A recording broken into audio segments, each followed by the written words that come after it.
पुंडलीकवरदा हरिविठ्ठल श्री ज्ञानदेव तुकाराम सद्गुरु समर्थ त्र्यंबकानंद महाराज की जय। माऊली ज्ञानेश्वर महाराज की जय। जगद्गुरु तुकाराम महाराज की जय। श्री गुरुदेव दत्त।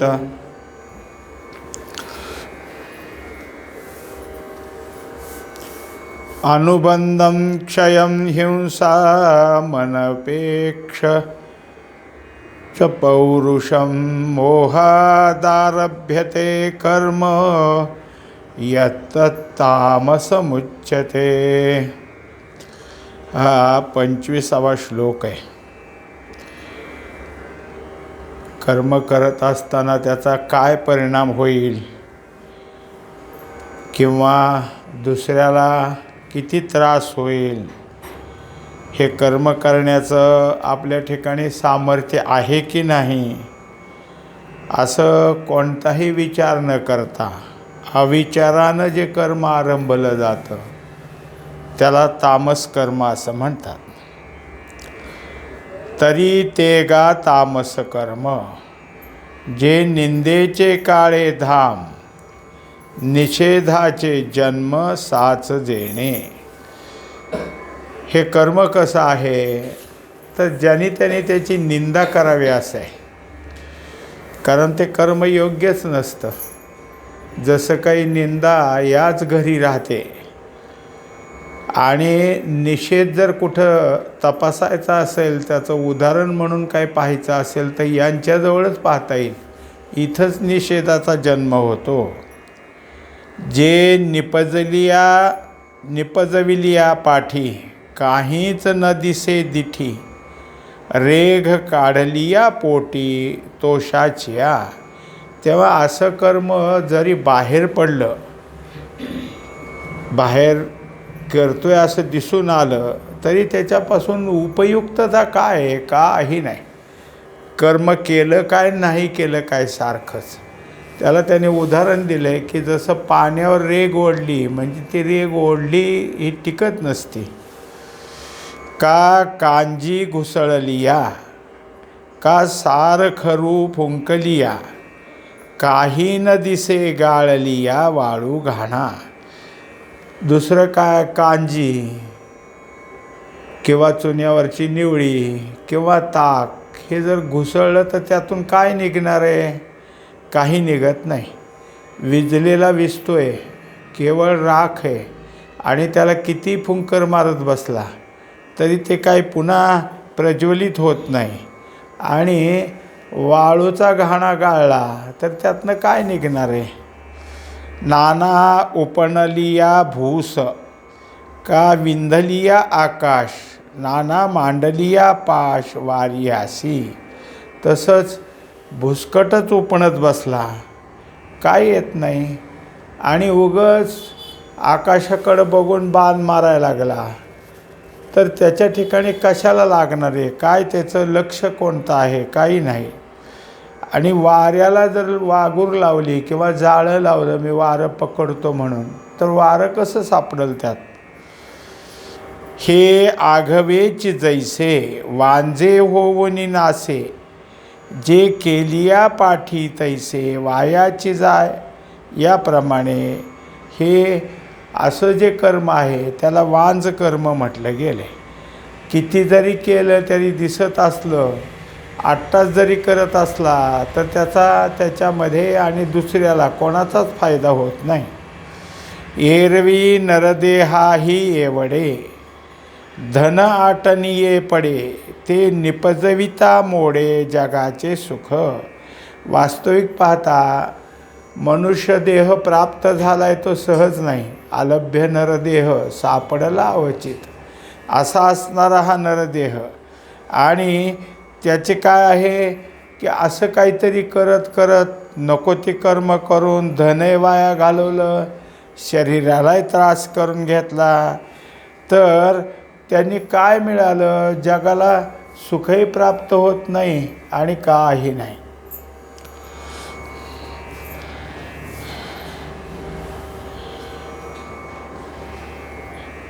जैसा कमळवनी फासू काढलिया काटसू आपण झिजे नाशू कमळाचा खरी. आता त्यांनी एक असं दाखवलं आहे की कमळ आहेत, खूप कमळ आहेत एका तळ्यामध्ये आणि काटेरी फांजरी त्याच्यावर वडत वडत न्यायला लागला तर काटे झिजून जातील आणि कमळाचे पानंही फाटून जातील, कमळाच्या फुलांचाही सगळा काय आहे नाश होऊन जाईल, पण त्याला काही प्राप्त होईल अशातलं काही नाही. का आपण अंगे जळे आणि नागवी जगाचे डोळे पतंगो जैसा सळे दीपाचे नी. आता दुसरं उदाहरण दिलं की दिवा लावला म्हणजे पतंग जो असतो तो काय करतो, फिरून फिरून येऊन त्या ज्योतीवर येत असतो. त्या ज्योतीवर येण्यानं ज्योत विझते, ज्योत विझली की अंधार होतो आणि आपल्याला दिसत होतं तेही दिसून असं होतं. म्हणजे आपल्या डोळ्याला त्रास झालाच आणि शेवटी पतंगाने स्वतःला जळून घेतलं. म्हणजे त्यांनी दुसऱ्याच्या उपयोगी नाही, स्वतःचा काही उपयोग नाही. तैसे सर्वस्व वाया जावो वरी देहाही होय घावो परी पुढीला पावो निपज विजय जेणे. आता हा कसा असतो तामसी कर्म करणारा, काही विचारच नसतो, अविचारी तो.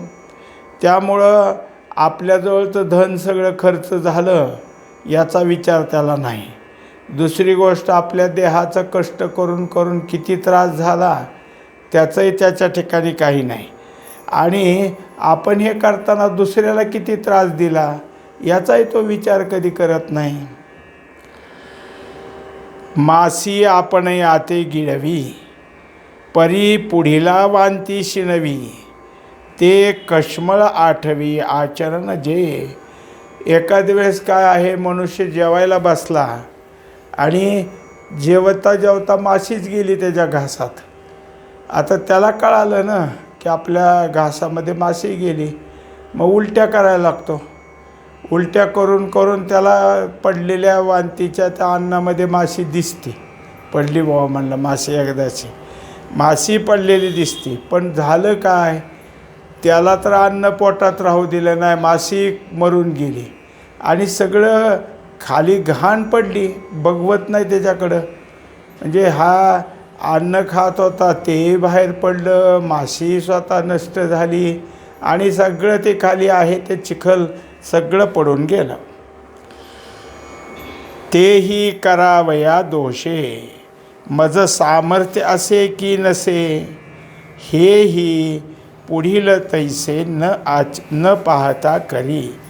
आता दुसरी गोष्ट अशी दाखवली की जसं काय आहे, एखादं तामसी मनुष्य वाईट कर्म करतो की ते कर्म लोकाला बघवतसुद्धा नाही. अशी कर्म करत असताना त्याच्या ठिकाणी हे सगळं असं केल्यावर आपल्याला काही दोष लागल याचं त्याला काही वाटत नाही. दुसरी गोष्ट काय आहे की असं एखादं कर्म करण्यात आपल्याला त्याची ताकद आहे का, सामर्थ्य आहे का, तेही नाही. आणि शेवटी काय करतो की असं काही विचार न करता तो आपला काय आहे ते करतच असतो. म्हणजे त्याच्यामुळं सगळ्या गोष्टी कशा झाल्या, त्याच्या त्रासदायकच झाल्या. जसं काठेरी फांजरी असते, त्याचा मोठा असा काय केला फास बांधला आणि त्याला अगदी धारदार काटे सगळे आणि ते उचलायचा प्रयत्न करायला लागला. आता हे उचलल का नाही ह्याचंही आपल्याला ताकद एवढी आहे का नाही त्याचा आचपेच बघितला नाही. आणि लोक म्हणले काय वेड आहे का काय, काट्याचं कशाला उचलतो आहे. म्हणजे लोकांनी त्याची काय आहे की पाहून हास्यास्पद झालं. आणि असं करत असताना ते उचललं तर नाहीच, पण त्याच्या खाली तो गेला खाली अडकून.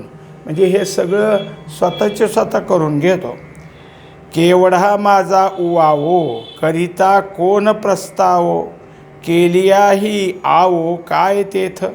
आता हे सगळं करत असताना बडेजाव मात्र दाखवणार, मी असं करणार, मी तसं करणार, मी हे केल्याशिवाय राहत नसतो. मग मनुष्याला एखादी गोष्ट व्हायची म्हणजे कशी होईल. आता आपल्याकडे यंत्र आलेत, यंत्र आल्यामुळे एखादी विहीर काय आहे 10 दिवसात सुद्धा पूर्ण होती. पण ह्यानी यंत्र नाही, मी एकटा 10 दिवसात विहीर करून दाखवतो, असं कधी होईल का? त्याच्या ह्याने शक्य आहे का? पण आपला निष्कारणच बळेजाव करणार. पण हे केलं, एखादी गोष्ट अशी जरी केली, एखाद्या माणसाने असं सांगितलं, मला मी 10 पुरुष विहीर करून दाखवतो. लोक म्हणले दाखव. म्हणलं लागेल वेळ, पण मी करतो. म्हणले कर. ह्यानी इथं एक डोक्यात का खड्डा घ्यायचा की तिथे एक घ्यायचा, तिथे एक घ्यायचा की तिथे एक घ्यायचा. सगळ्या रानात तसलेच खड्डे घेतले. बघा मोजून म्हणला, ही 1 2 4 झाले 10. ह्यातनं त्याला काय मिळालं आणि त्याने काय केलं? उगीचंच आपलं काय आहे की दाखवत गेला काहीतरी. ये जाणीवेची सोये अविवेकाचे निपाये पुसोनी होये साठोपकर्मी. अशा तऱ्हेनं काही समजत नाही, अविचारच सगळा जवळ आहे. आणि हे सगळं करता करता त्याच्या ठिकाणी आपण केलं आहे म्हणजे चुकीची कामं केली, लोकांनी नावं ठेवायची कामं केली, पण अभिमान मात्र त्याच कामाचा. आपुला वसवटा जाळोनी विसाटे जैसा वन्नी का स्वमर्यादा गिळोनी सिंधू उठी. आता ज्याप्रमाणे लाकडातच अग्नी असतो, म्हणजे लाकूड हे अग्नीचा आश्रय, पण एकदा का लाकूड पेटलं की सगळ्या लाकडाला तो अग्नी जाळून टाकतो. म्हणजे ज्याच्या आधारावर अग्नी होता त्यालाच जाळून टाकलं. दुसरी गोष्ट, एकदा समुद्र खवळला की त्याची जागा सोडून तो लांब लांब लांब येऊ शकतो. मग नेणे बहु थोडे न पाहे मागे पुढे मार्गामार्ग वडे एक वडे करीत चाले. मग मात्र जसा अग्नी पेटला की तेवढ्या लाकडापुरताच नाही, जवळपास काहीला असेल आणि ठिणग्या पडल्या तर किती पण वाळलेलं गवत जाळत राहणार, काही पण कुठल्या काय त्याच्या पुढे येईल ते सगळं जाळत राहणार. समुद्राचंही तसंच आहे. त्याच्या ठिकाणी जर सुनामी आली तर किती लांब जाईल आणि कोणाची घरंदारं कोणाचं काय सगळं उद्ध्वस्त करून टाकेल. तैसे कृत्याकृत्य सरकटित आप परनुरवित कर्म होय ते निश्चित तामस जाण. तेव्हा कोणतं काम आहे, चांगलं काम आहे का नाही याचा विचार तर काही नाही. आणि हे सगळं करता करता आपलं स्वतःचंही धन दुसऱ्याचंही धन असा खर्च करणारा हा कर्म करणारा तामसी असतो. उदाहरणार्थ हे दहशतवादी स्वतःच्याच अंगात बॉम्ब उडायचा बॉम्ब जो असतो तो बॉम्ब कुठंतरी कातडी फाडून आत बसवतात आणि भर बाजारात जायचं, भर वस्तीत कुठंतरी जायचं आणि ते दुसऱ्याने रिमोट ठेवलेला असतो. त्या रिमोटने त्याने बॉम्ब फोडून टाकला की हे तर मरतोच मरतो, पण जवळपास कोण असेल त्याला मारतो. म्हणजे त्यांनी आपणही स्वतः संपला, दुसऱ्यालाही संपवलं, पण हे फुकट झाला का? बॉम्ब तयार करायला पैसे किती गेले? त्याचे गेले असतील काय त्यात सगळं शोध करण्यात, ज्यांनी त्याला पैसे दिले, कोणाचा धन किती गेलं, कोणाचा देह त्यासाठी खर्च झाला आणि कोण कोण मेलं ह्याचा त्याच्या ठिकाणी विचार नसतो. आईसी गुणत्रय भिन्ना कर्माची गा अर्जुना हे केली विवंचना उपपत्तीसी. एकंदरीत आत्तापर्यंत आपण 3 प्रकारचं कर्म पाहिलं. एक सात्विक कर्म पाहिलं, दुसरं राजसी कर्म पाहिलं आणि तिसरं आता जे आहे ते तामसी कर्म सांगितलेलं आहे. आता ययाचे कर्मा भजता कर्माभिमानुया करता तो जीवोही त्रिविधता पातला असे. आता कर्म सांगून झाली, पण ते कर्म करण्याकरता ज्या जीवानं स्वतःकडं कर्तापणा घेतला होता त्या कर्तेपणाचा जो अभिमान आहे, त्या अभिमानानं मी करतो म्हणणारा हा तो त्रिगुणातच आला. म्हणून मग सात्विक करता कसा असतो, राजसी करता कसा असतो, तामसी करता कसा आहे ते आता सांगणार आहे. चतुराश्रम वशे एको पुरुष चतुर्दा दिसे कर्तया त्रैविध्य तैसे कर्मभेदे. मग जसं काय आहे, चतुराश्रम आहेत आपले, 4 प्रकारचे आश्रम. एक ब्रह्मचर्य, दुसरं गृहस्थ, वानप्रस्थ आणि संन्यास. मग एकच माणूस पहिला तो होता, तो शिक्षण शिकत होता, तो ब्रह्मचर्य होता. लग्न झालं, घरदार गृहस्थ आश्रमी झाला. आता झालं वय म्हणला बाद झालं, मुलं झाली करण्यासारखी, वानप्रस्थात गेला. एकच माणूस जसा 4 आश्रमात फिरलेला दिसतो तसा तसा एकच करता, पण सात्विक, राजसी, तामसी अशा तिन्ही गुणामध्ये फिरलेला दिसतो. परी तया तिही आतू सात्विक तव प्रस्तुतू सांगे न दत्त चित्तू आकर्णी तू. एकंदरीत आता काय आहे की जे काही पहिल्यांदा सांगायचं आहे तो सात्विक करताच आपल्याला सांगायचा आहे. आणि सात्विक करता सांगत असताना त्या सात्विक कर्त्याचं खरं महत्त्व आहे. म्हणजे जर काही परमार्थाचा गरज असेल आणि परमार्थ करणाऱ्याची परमार्थाची चाड ज्याला आहे त्यांनी सात्विक कर्ता कसा असतो ते समजून घ्यावं आणि स्वतः सात्विक कर्त्यासारखं राहावे. असं जर झालं तरच त्याच्या हातून काय आहे, सात्विक कर्म होऊन तो करता ते कर्म करत असताना कोणत्याही कर्मामध्ये गुंतत नाही. हे महत्त्वाचं आहे.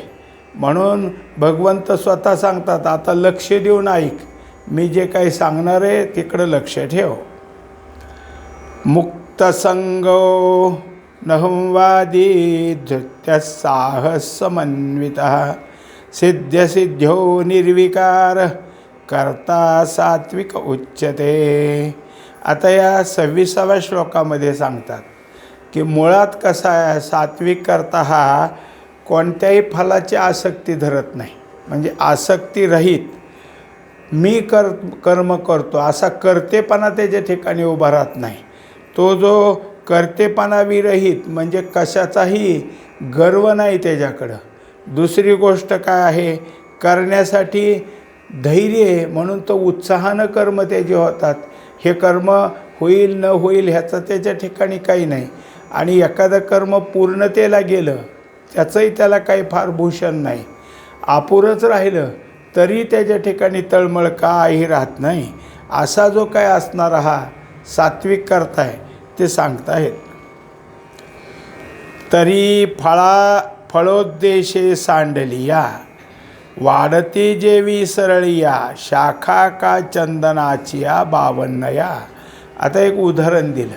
आपल्या पाहण्यातले ते कमी, आपल्याकडे चंदनाचे झाडं आहेत पण 52 कशी चंदन म्हणून आहे. चंदनात कितीतरी प्रकार, जसं कापरातसुद्धा खूप प्रकार आहेत. आपल्याकडे येतो तो कापूर आणि त्यापेक्षा जास्त किमतीचा आणि सगळ्यात जास्त मौल्यवान कापूर वेगळाच. हा जो काही आहे कोणता चंदन तो 52 कशी चंदन आहे. आणि त्याचं वर्णन काय केलं तर त्याच्या फांद्या अशा सरळ सरळ जातात. त्याला फुटवे फुटल्याने इकडं खाली वाकली तिकडे गेली, वाकडी तिकडे झाली असं नाही. सरळ होकारे जसे असावेत तशा त्याच्या फांद्या असतात. पण इतकं सगळं जरी झालं, चंदनाचं झाड वाढत वाढत जरी गेलं तर फळ नाही त्याला काही येत. चंदनाला फूल येतं पण फळ येत नाही. का न फळताही सार्थका जैसिया नागलतिका तैसिया करी नित्याधिका क्रिया जो का. आता त्याच्यात दुसरं उदाहरण दिलं की नागवेली म्हणजे खायची पानं जे काय असेल ते सगळे वेल वाढत वाढत जातात.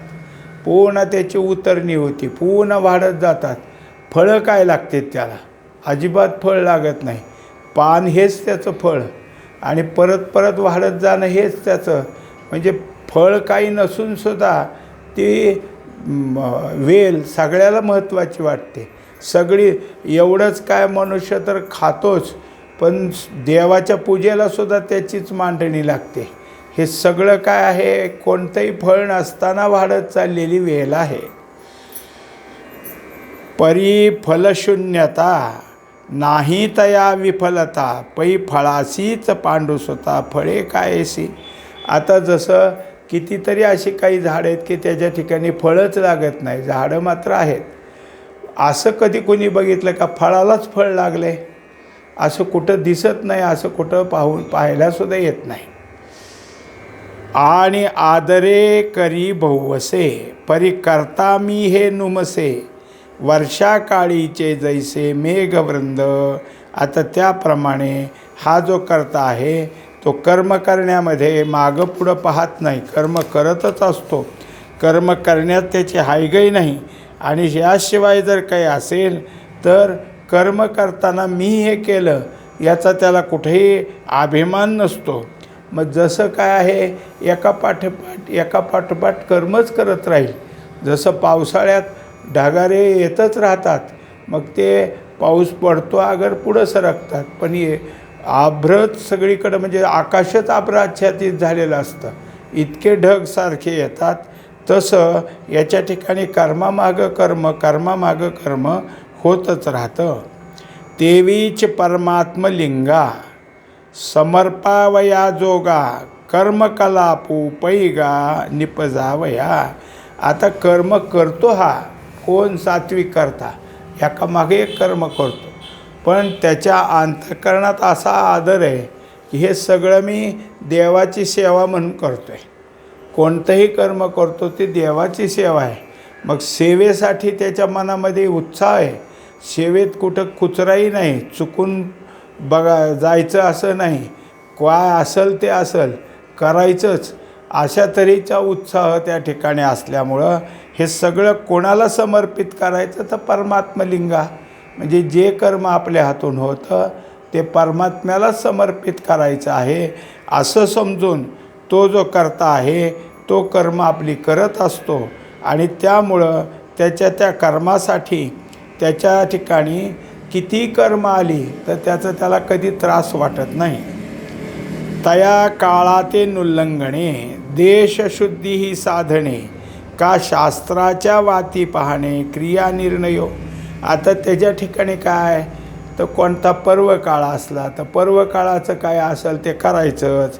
कुठे एखाद्या तीर्थक्षेत्राला गेलो, स्थळ चांगलं असलं तिथं काय असेल ते करायचंच. आणि जसं शास्त्र सांगतं, जसं विधी सांगितलं आहे त्या विधीप्रमाणे आपल्याजवळ जे काही पुढं आलेलं कर्म आहे ते करीत राहणं, असं सात्विक कर्त्याचं जे काही कर्म असेल ते सांगितलेलं आहे. पुंडलिक वरदारी विठ्ठल श्री ज्ञानदेव तुकाराम सद्गुरु समर्थ त्र्यंबकानंद महाराज की जय.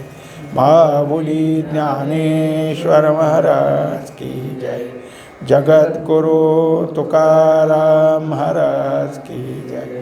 श्री गुरुदेव दत्त.